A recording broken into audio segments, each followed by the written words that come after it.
Dear people of 2026, if you're hearing this, then my message has survived 100 years. My name is Jatin, and I live in the year 2125, the year humanity finally stopped aging. You probably imagine flying cars everywhere. We have some of those. But the greatest invention wasn't transportation. It was the end of biological aging. In your time, people feared wrinkles, disease, and death. Entire industries were built around slowing age.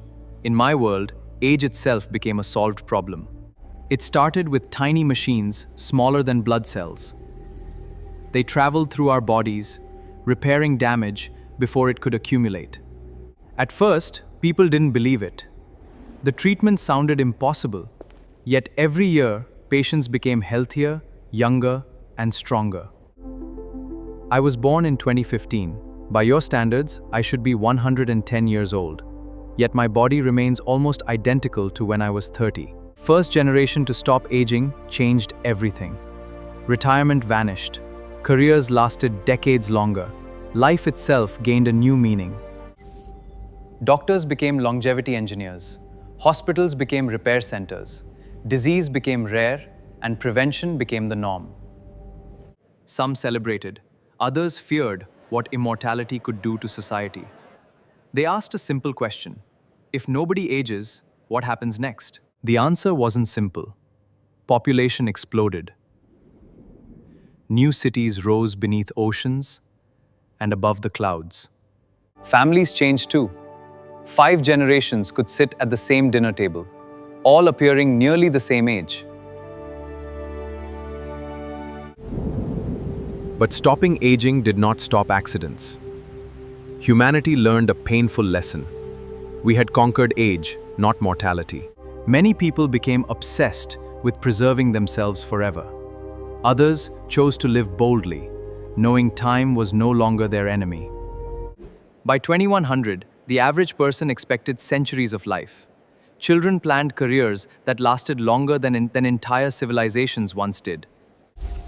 Then came the memory crisis. Our bodies stayed young, but our minds struggled to store centuries of experiences.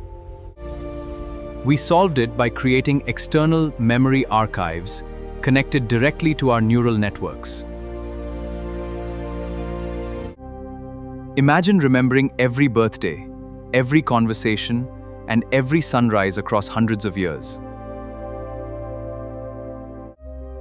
Yet the greatest change wasn't technological. It was psychological. When people stopped racing against time, they became more patient, more thoughtful, and surprisingly more compassionate. We no longer asked, "How long will I live?" We asked, "What kind of life do I want to create?" Some became artists for a century. Others explored distant planets. Human ambition expanded beyond imagination. The stars that seemed unreachable to you became our neighborhoods. And still, after all our progress, we discovered something unexpected. Happiness never came from living longer. It came from living meaningfully. A century of extra life means nothing without purpose, relationships, and curiosity.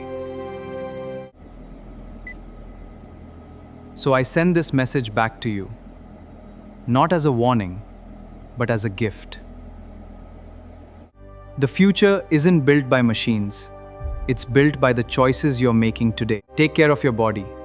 Protect your mind. Stay curious. The century ahead may be more extraordinary than you can imagine. My name is Jatin. I am 110 years old. I look 30. And this was my letter from the year, "Would you choose to stop aging?" Comment below.